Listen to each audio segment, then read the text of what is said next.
The Bridge of Letters. On the edge of a small riverside town stood an old wooden bridge, worn by time but still strong enough to carry the weight of countless footsteps. Every morning, Emma crossed it on her way to the bookstore she managed.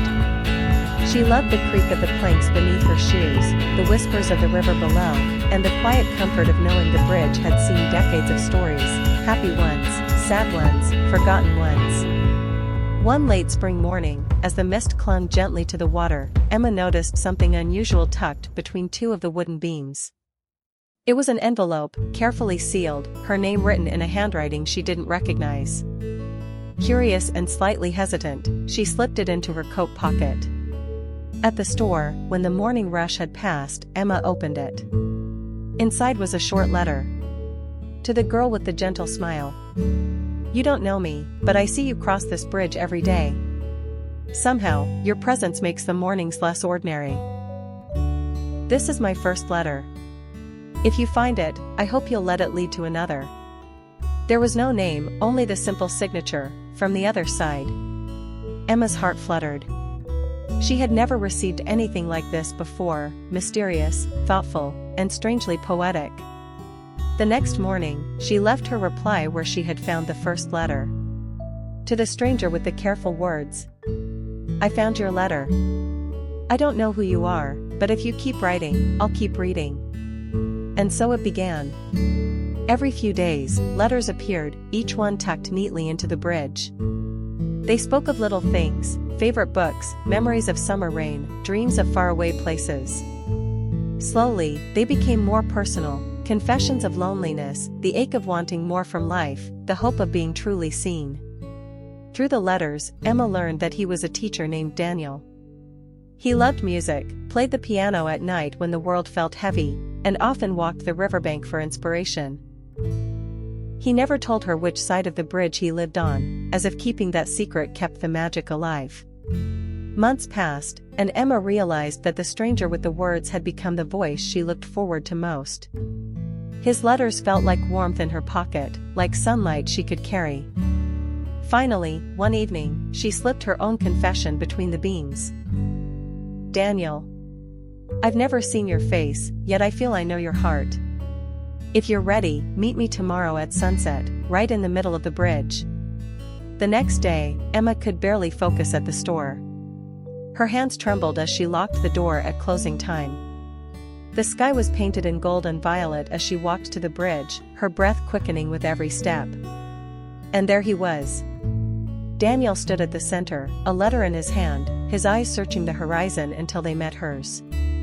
He was taller than she expected, his hair a little messy, his smile nervous yet full of light. For a moment, neither spoke. The only sound was the soft rush of the river below. Then he held out the letter. One last note, he said. Emma took it, unfolded it, and read. Emma. This bridge carried us to each other. If you'll let me, I'd like to keep crossing it, with you, for the rest of my life. Her eyes blurred with tears. She stepped closer, reaching for his hand.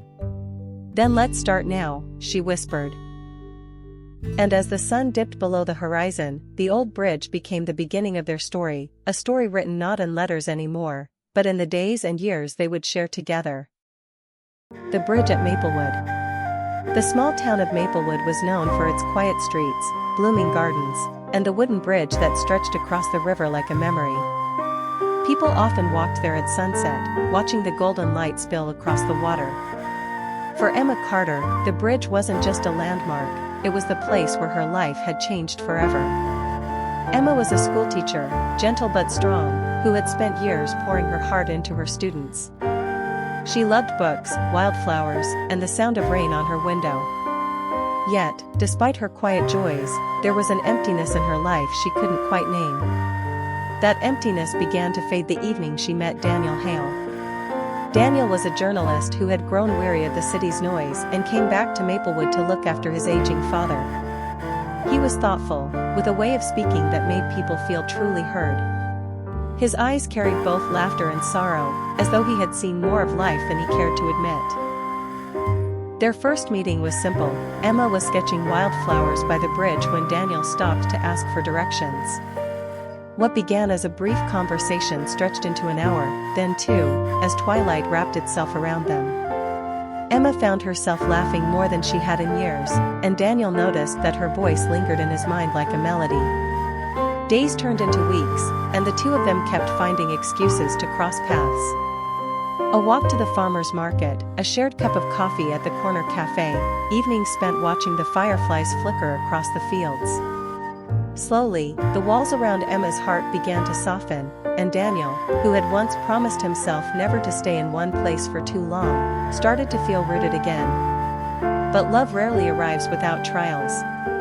Daniel received an offer from a major newspaper in New York, a chance to reclaim the career he had once dreamed of. It was everything he had worked for, everything he had thought he wanted.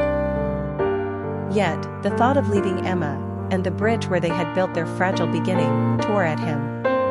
Emma, too, felt the weight of his choice. She wanted to be selfless, to tell him to go, to chase his dreams.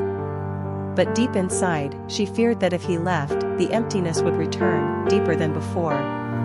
Still, she smiled through her tears and whispered, "Follow your heart, Daniel. Don't stay because of me." For weeks, Daniel wrestled with the decision.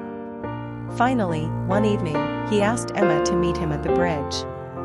The autumn wind was cool, carrying the scent of fallen leaves. Emma stood there, bracing herself for goodbye.